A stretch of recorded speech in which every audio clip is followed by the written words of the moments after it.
welcome back to the Joy Talk. I'm so excited to be here for episode 3. We did it to episode 3, so we're on a roll every week. You know where to find me, the Joy Talk, Apple, Spotify, YouTube. I got you. Weekly gems for my women helping us do business, life, and everything in between our way. Now, speaking of life and everything in between, I have a juicy topic for us today, and this is about change.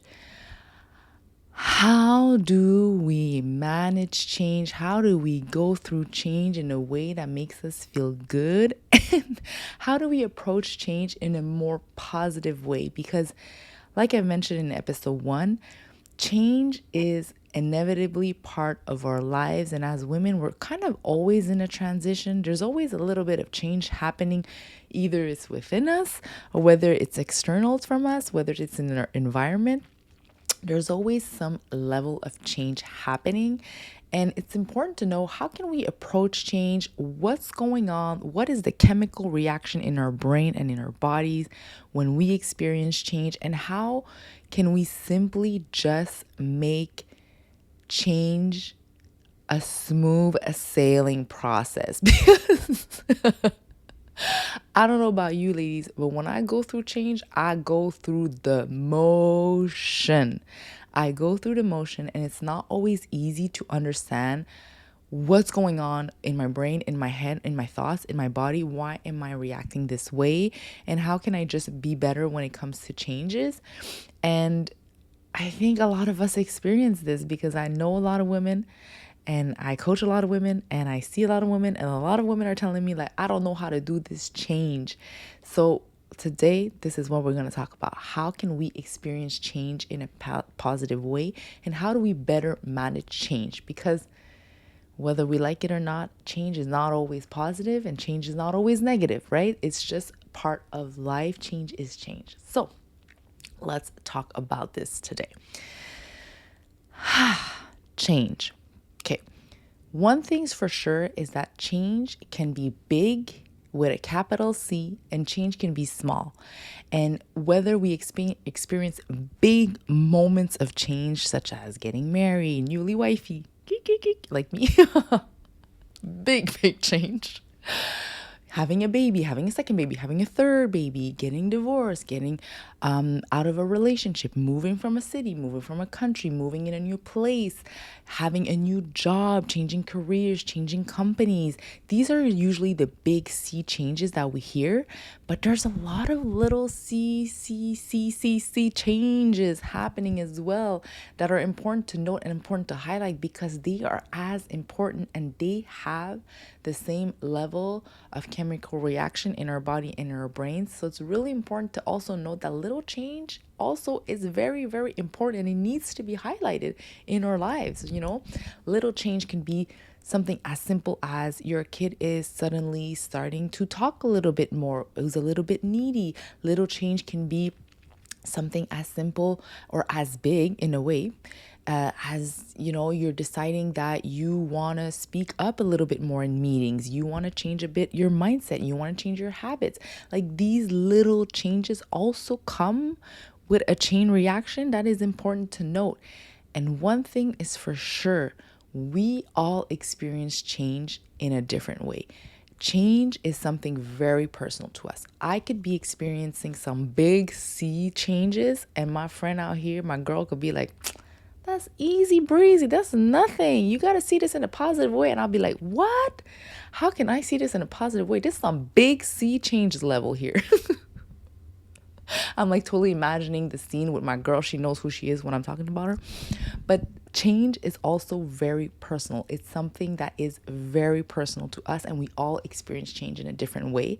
So as always, I'm not going to come in with a cookie cutter way to how to experience change. I just really want to help us approach change in our own way, but also understand what is going on when we experience change, okay?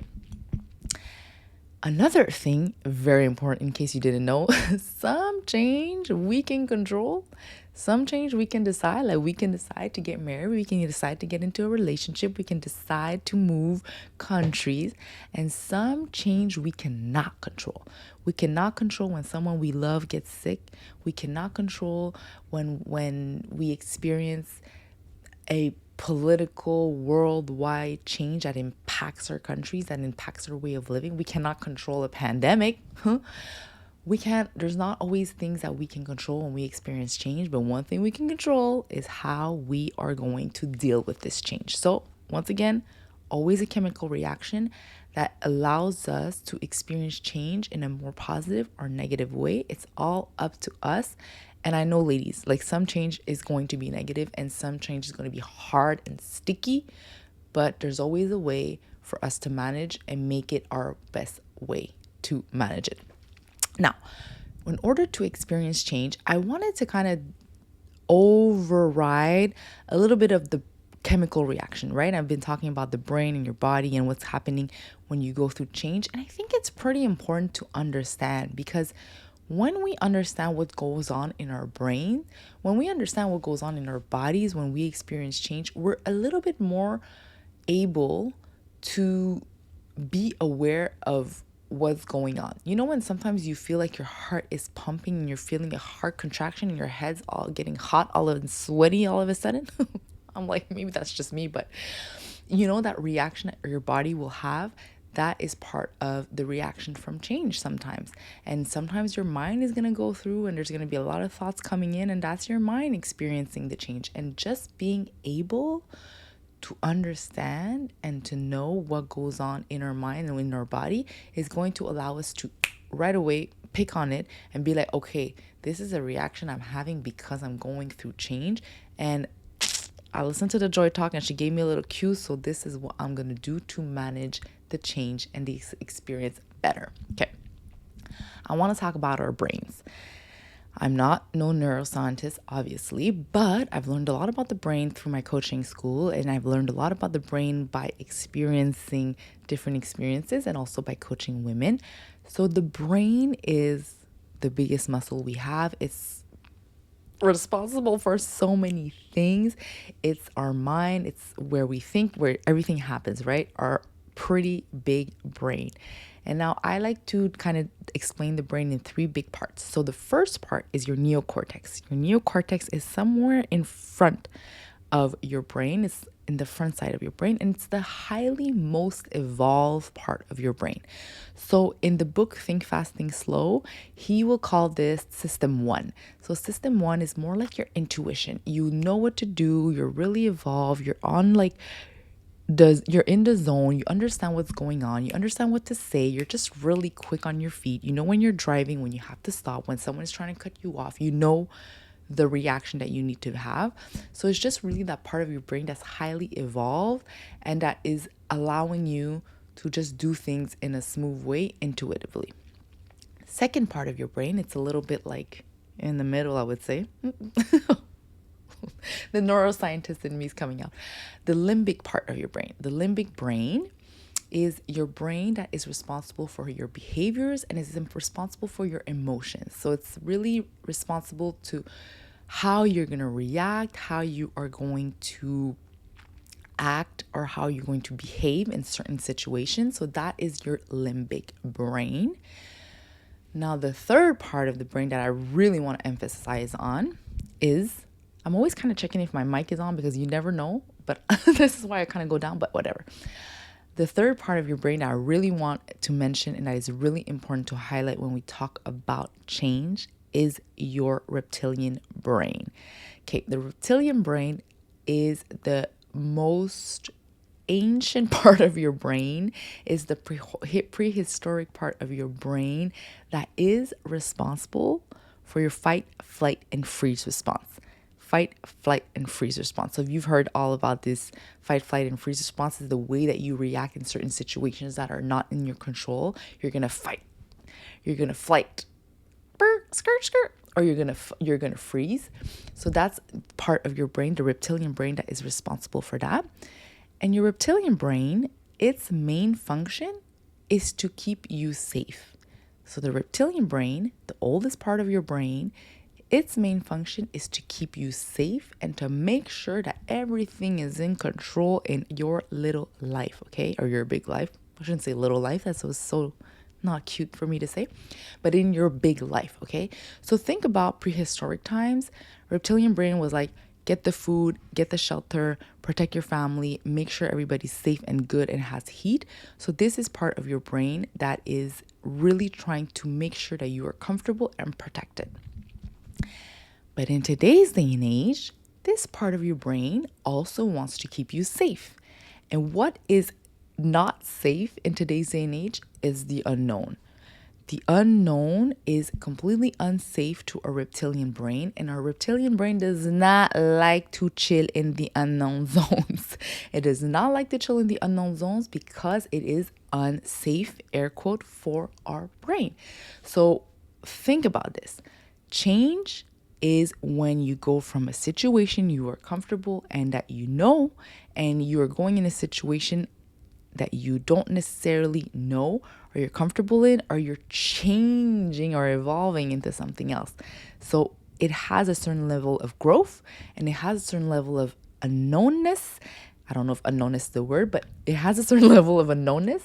And your reptilian brain does not like unknownness and it does not like change. So it's always going to try to keep you safe in your comfort zone, in the zone that we know.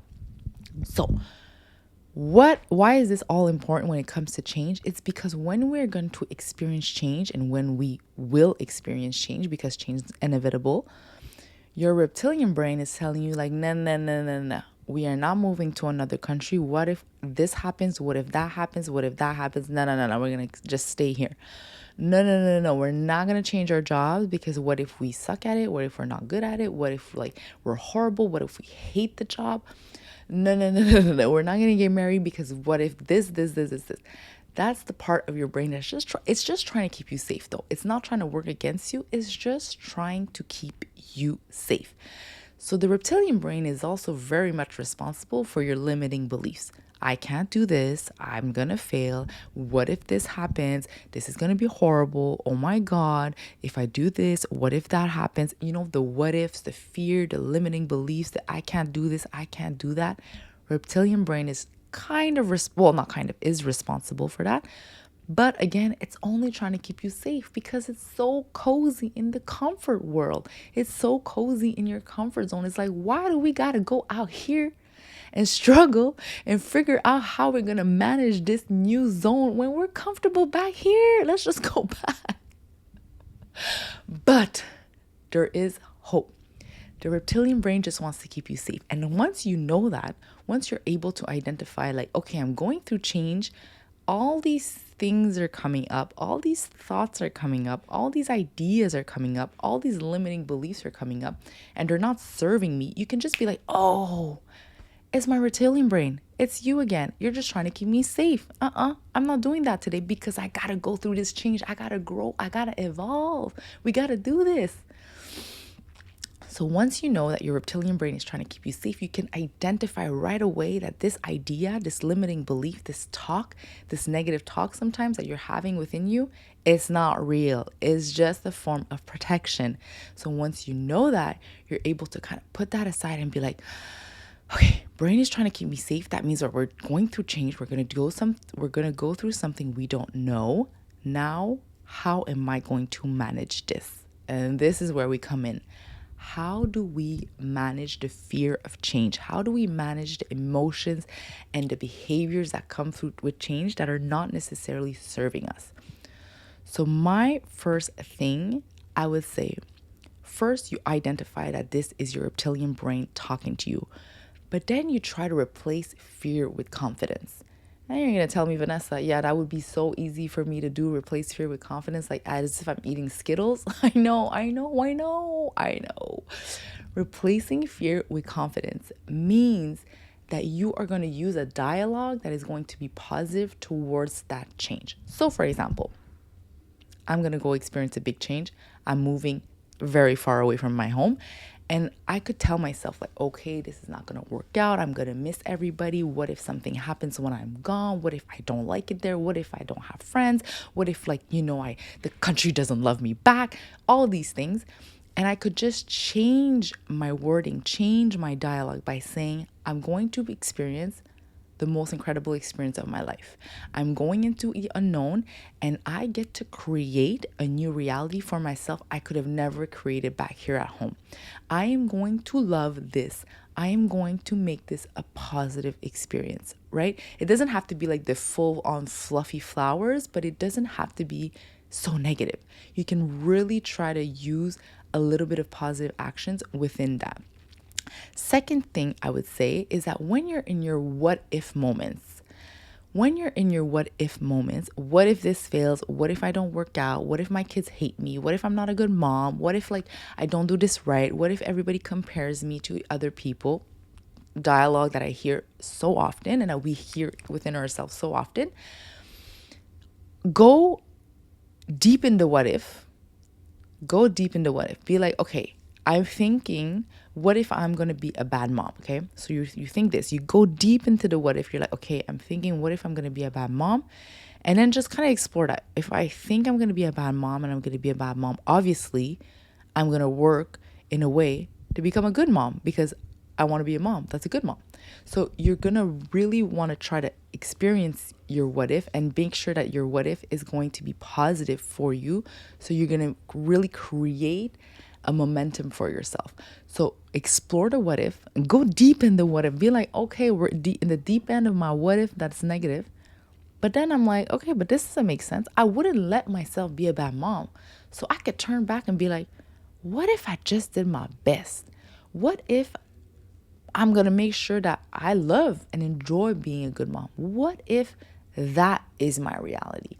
So the what if is like explore that idea, because once you explore it a little bit more than just the what if one later, once you go deep into that what if, that's a negative thought, you're going to realize that your what if don't make no sense because you're not going to let yourself be in that deep end. You're going to bring yourself back in order to find a solution to make sure that it's positive. My third thing I want to kind of talk about, and I love this, it resonated so much with me when I was doing my research, is like, what am I allowing myself to have as a reality? And what dreams am I allowing myself to have? What am I allowing myself to experience in this change? If you are changing careers, if you are changing companies, if you are changing, you're going through like a 9 to 5 to a business, there's a lot of negative what ifs that could happen. And then you can explore that. And then you can sit back and say, what am I allowing myself to experience? What type of big dreams am I allowing myself to have when it comes to this change? The big dream is like, I want to have a business that is going to be so aligned with my values, and I'm going to allow myself to believe I can do that. I am going to allow myself to succeed. I am going to allow myself to really bring forward everything I've ever wanted to have. I am going to allow myself to dream big. And once again, I know you're going to tell me, Vanessa, it'd be so easy, but I can't really do it. Yes, you can. Yes, you can, because this part of the change that came into your life came into your heart for a reason. And it's because you really, truly wanted it. And now it's like, okay, what is the big dream and what am I allowing myself to have and experience in this change? And then my fourth tip is, what control do I have over my fear? What control do I have over my thoughts? Fear is usually a thought. It's a thought that creates an emotion. That emotion creates that feeling of fear. What control do I have? The control I have over my fear, the control I have over my thoughts is creating new thoughts. It's creating new ways of being. It's creating new neural pathways. It's creating new sense of believing. How do we do that? By experiencing the things that we want to experience, by creating a new dialogue towards ourselves, by really making sure that we are going to serve ourselves in a positive way. So when you're in the spiral of the fear, because I've been there, I'm there like every 2 days. When you're in a spiral of the fear, sit back and be like, okay, this is the fear taking over my dreams. This is the fear taking over all my beautiful, big, bold vision. I just got to sit back and really understand that if I talk some sense, some positive sense into me, I'm going to be able to create a new neural pathway. How do we do that? By repetitively, by repeating yourself in a positive way, by making sure that you're repeating yourself positive emotions, you're repeating yourself positive beliefs, you're repeating yourself a positive mindset. And I know you're going to be like, girl, this is just like, this is really going to work. I promise you. Try every day, bring yourself into a positive state when it comes to that change, and know that you're gonna really experience this in a way better way, and the outcome is gonna be way better than if you let yourself sit in the fear. Because trust me, I've been there and it's not working for none of us.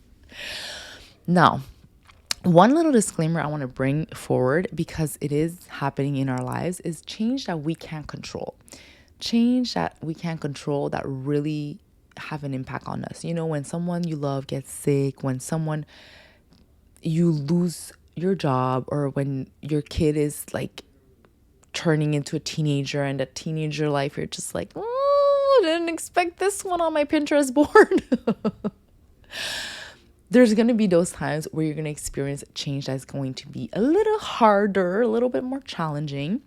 So how do you deal with that? Because yeah, you can be like, no, my kid is going to be just great in mathematics and she's just not. But like, you could talk your way into it, but it's just, you can't change someone else. You can't change anything that does not belong to you. So first, you understand that you can't change things that don't belong to you. You can't change the fact that certain things are going to happen in your life that you can't control. So first you acknowledge that. And then you ask yourself, what do I need in order to feel good in this change? What is something that would truly serve me and help me in this period of change that I can't control? And sometimes it's just going to be like, I need to cry all day, all night. And sometimes it's going to be like, I actually need a little bit of support from my partner. Sometimes it's going to be like, I need to have a big conversation. Sometimes it's just going to be like, I don't know. And that's okay. Know that sometimes change that we can't control is going to be hard to manage, but you are going to be able to manage it by going through it.